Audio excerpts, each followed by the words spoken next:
what were your challenges in your village? So I'll say, you know, growing up, I'll tell you this. We had relatives and other families in townships. We call them townships. They're like way more developed than our rural villages. Yeah, in terms of services, you're running water, asphalt routing, they are next to the town. We were like 30 kilometers at least away from a town, no asphalt, only gravel roads. So, What about others, what about electricity? no electricity. No electricity. We had no electricity. Wow. We used coal. Coal. Yeah, wood and coal for cooking. Other families will use paraffin. They have these small paraffin stoves. But my mother preferred to use wood and coal. Very good combination because also it lasted long. Yeah. And it was affordable. Yeah. Yeah, it was What affordable. about during night? The No, we lighting sleep. system. We had candle. Candle. Yeah, Okay. normal candles at night that we use even for study. We did not have this fancy lighting. And, you know, it's only once you start, you know, when I went to boarding school, there was electricity. That's what really when I really start getting to use to lighting like this. And then when I go back home, I must use a candle again. So then it was a struggle now because my eyesight now and my brain now is used to this electrical lighting. And even things like, you know, when you are in the village, you want to go to the restroom or the toilet, they call it. If it's at night, you have to walk something like maybe even 50 meters away from the house. Then it's dark outside, no electricity. Sometimes it's raining. Sometimes it's, you know, cold winters. Then you have a torch. You are going there at night, middle of the night, you know. But you asked a question, what were the challenges? Yeah. For me, it was only later in life, growing up, mingling with people from suburbs, from townships, or you know, well-developed areas. When I listened to, you know, what they went through and the cultures and the traditions and their way of life, then I started seeing that actually, for me, being in the village, it was a blessing.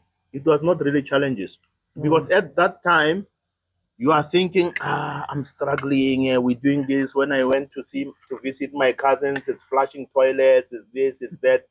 But for them, everything they had to pay. Spending. And they had stress. Why? Financial stress. Because they were strained.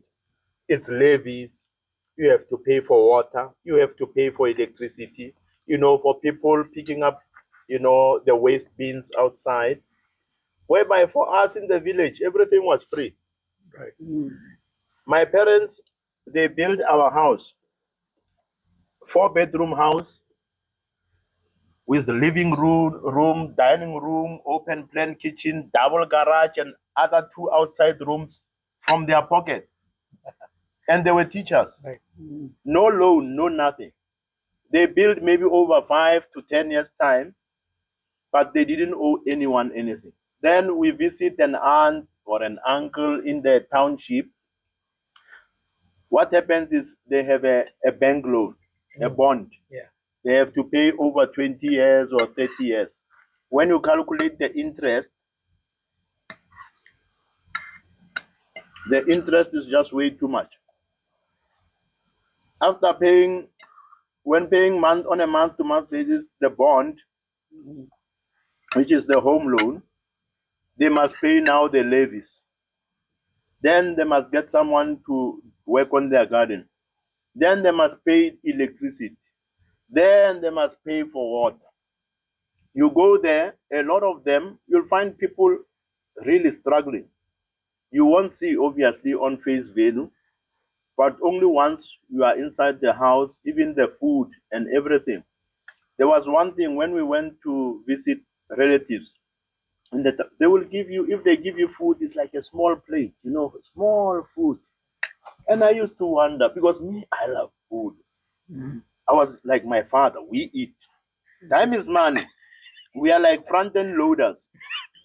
Now, what is happening is you go there, they give you little food. And only that time because they don't have food. So they just give you the little they can, you know. But when they come to us in the village, oh, it's always like this. Even eating by hand, you know how we eat normally on our dinners.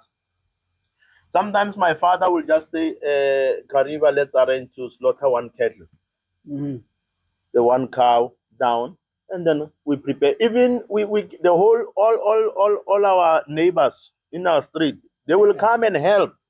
And then we start even cooking the insides, the leg. We are it's like for the whole month we are eating. And meat, I go there. It will be in one room. My father used to keep it there, cold room. Like I just go. The leg is hanging there. I just cut. I go outside. My younger brother, the fire is up, and then we just turn. Barbecue. We call it braai. We call it braai. Yeah, it's barbecue. Yeah. Then we start eating. When I go to the township, no one is doing this, and they have small, yard. Yeah. They cannot keep animals. For us, as I said, we had cattle, we had sheep, even chicken and pigs. Over and above that, we had gardens in the village, and even plants, fruit, your apple, pear, orange, lemon, everything, even watermelon. And we'll plow, like my parents' yard, we had a field almost like what, maybe 2 to 3 hectares. Every 6 months we plow, maize, corn, whatever. So we had everything. So basically, you guys were self-sufficient. We were self-sufficient. Yeah. And even if today now I live here, I say I'm going back home. So you'd prefer staying in. I don't need money. I don't need to have money. I don't need anything. I can just go there, start afresh, and just do my own thing. I love gardening. I love animals. There's a lot of them. And the good thing about being in the village is you still have that unity. Whereas in many places now you don't have. When you go to the village, Right. there is a lot of that unification, togetherness, and protecting each other. Yeah, we are like a family. That is why even when you go to the villages, you don't get a lot of this, house break-ins and criminals and no. There to get in the city, in the townships, even people using drugs and stuff. No, not in the village. So for me, the village is the best. It was a blessing to grow up in a village. This is how. So I wouldn't say challenges as such. Yes, I mentioned like where your restroom is like 50 meters from the house and all of that. But because we grew up that way, we were so used to it. For me, I didn't really see. Okay, my sisters had problems because for them, they also when they went to university to boarding schools and university, then they come back and say, we cannot do like this, not anymore. But for me, I was like, I missed this. And there were times, even except in myself, my mother, my dad, my sisters, all my siblings, cold winter nights during winter, like June, July months. My mom, what she will do, will put, will sleep on the floor. We have the outside room. It has connected to the 2 garages, has a huge kitchen floor. So blankets with this foam mattresses, but very, very thin. We put everything there. I think I'll get some. Yeah. What do you call this, brother, again? Korma. Korma. Mutton korma. I think, yeah, good. Good like this. Good for dieting. No. Let's stop it. No. No, good for dieting. This Stop it for a while. So, then we will all sleep in there. And then we have a coal-fired stove. It's more like, if you look at it, more like, what do you call this? Yeah. Yes. The fireplace. Fireplace. Yeah, more like a fireplace, but it's a stove, like the old type. I'll share a picture of that if I can find it. Once you make that stove, have it, it will run the whole night. The whole house is It will warm. heat the house also, right? Yeah, it Yeah, will yeah. be. It will keep it not hot, just Yeah, warm. the iron one, you mean? Yes, yes. So that's how we grew up. The whole family sleeping there. And when I, growing up, going high school, going tertiary, every time I will miss home. Why? Because I know when I go home, sometimes I sleep on the floor. I just miss sleeping on the floor. When I go home, I even miss just using the restroom out there. I sometimes I get sick and tired of using the flushing toilet. I want to be there, Outside. when you're In the outside nature. there in the nature there, just Relax. all the stress coming out, forgetting about everything. Yeah. You know, Stress coming out and you're Yes. enjoying your nature also. and enjoying your nature as Yeah. well. Yeah. But I will say this now and They again. scared also. Now, no, actually, you get used. Me, I got used to it. Mm. But the one thing we used to, come across snakes now and again because we're in the village now, and we were not far from the field. Mm. So, especially because we are cooking, we had a lot of chicken at home. We had a lot of chicken. Yeah. So snakes, they can smell the chicken. Yeah. Mm. They can smell the chicken, so they want to come after the chicken. Yeah. Even the one time I remember, middle of the night, the chickens, too much noise in there. Yeah. So in my mind, I was thinking, why is this happening? I'm still, trying to listen. Then I heard my father open the front door of the house because I know it can only be him. Mm. Then I'm following. I say, oh, Papa, what's happening? I know. I think either someone is stealing the chicken or maybe a snake. Mm. I said, okay. So I follow him. He says, no, stay in the house. I said, I look at him because this was like 30 meters from the front door. Mm. So he's there with the torch going. I say, I'm following. I want to see. How old were you that time? Maybe 10, 11. Uh-huh. Yeah. But I was very active with our animals, very active in gardening. I just love, using my hands. Mm. And then I go there, I follow him. And then when he says, wow, there was a python. Yeah. Python, it had like 3 chickens wrapped like this, wrapping them. My father said, oh, it's a python. Mm. I went into the house. We had a sword. Mm. I brought a sword. So my father already is saying, bring my gun also. But my father says I must bring a gun. I don't even know where he put it because either in the safe or some. I'm bringing the sword. I was already on the sword because I'm used to the sword. Mm. I say I have the sword with me. He said, bring it here. One time we cut that. One shot, he just hit that python like on the neck, cut the head off. Took it because it was not the first time. We went on holiday like for 2 weeks to my other aunt's place. When we came back, there were like more than 10 chickens missing. Mm. And our neighbors had told us there was a python that they found, they killed. It had very big stomach. That one was very full. They said, maybe it's that one. So then we are like, oh, this same one, now it's coming back. Mr. Python, now we're going to deal with you. Today we're going to deal Now with he you. likes the chicken. Huh? Now, yeah, they love the chicken. They love the chicken. Mm. We kill it. There so many times, sometimes you're just walking to the restroom, in the middle of the field, and then there's a cobra. Mm-hmm. So snakes were living amongst us. That if you ask about challenges, that was a challenge. I don't like snakes. Mm-hmm. I'll just mention this one the last time. At primary school, the one day, because we walk barefoot always. Now, during break, we had a short break and a long break. During the short break, some of the kids there, they are running, making noise. Ah, ah, ah. You know, on the, like on the patio, just in front of the class. Oh. So I'm thinking, what's happening? I'm looking. There's like a snake, brown snake, like maybe this long, maybe like a half a meter long. Now I just get angry. I say, what is a snake doing here? Because now I don't really like snakes. Then I go there. I'm barefoot. I have my school bag here.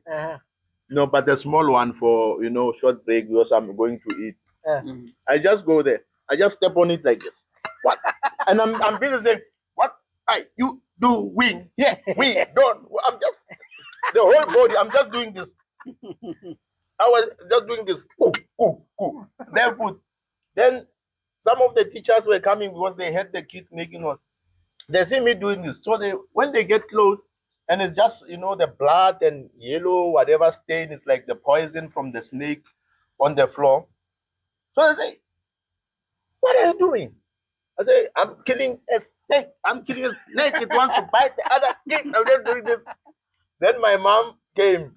My mother at the time, she was the principal. Yeah, she was the principal at the primary school. Oh, she saw me also doing this. She shouted at me so much. She called me to the staff room, the teacher's room. They used to beat us up, Habib. They said, what are you doing? So I was killing the snake. And even the blood and the yellow stain from the teeth on my feet here. Okay, they wipe me. My mom said, get on the bench. They had a long bench, like 3 meter long. You must sleep like this. Yeah, you won't repeat this again. If this snake bites you, this poison can kill you. Yeah, I got a beating. And I was asking myself, why these people beat me, but I saved those kids? And they beat me. My mother, she asked the one teacher, give him a hiding so he doesn't repeat the same thing. The snake is poisonous. It can kill him. And only later then I understood, because when I was still like just below 1 year old, we used to live in another village. We had the mud houses. Before my mom was a teacher, she was a nurse. Yeah, she went through the nursing training. So the mud house, you can have, like maybe one mud house facing another one, and then you have like, Colony. what they call it, a yard, small yard. Yeah. And then what happens is, my mom was sitting with me outside. So I'm sitting on she said, this is what she said, it was a blanket. Now, she said, okay, let me go into the house. I don't know what she was doing. Then she will come back, because I'm just playing on my own, and I'm eating. I had this, what they call the dummy and other thing. So I understand that my mom took a little bit longer, because she wanted to also put, have the pots ready on the stove, so when she comes, she can spend time with me. She says by the time she came out of the house, of the mud house, when she looked at me, I had this very long snake all around me. I'm playing with it, I'm kissing it, I'm hitting it, and it was all over me, this snake. He says that thing was huge. My mom said, I screamed so much. And remember now, in that village where we are, your neighbor is like another 100 meters away. Yeah. So you really have to scream for your neighbor to hear you. She said, I was screaming and stepping because I don't know, I cannot get there. My mom said, I'm afraid of snakes. I'm so afraid of snakes. She says, I ran into the house to go get a broom, something maybe to scare it or something. She says, when I came back, the snake there, it was going out. Was gone already. He says, my son, I picked you up there. I cried the whole day until your father came back in the evening. So I see you now. You were stepping on that snake. You reminded me of that incident. That time, yeah. So this is why I gave you a beating. And I said, oh, okay, so this is what happened.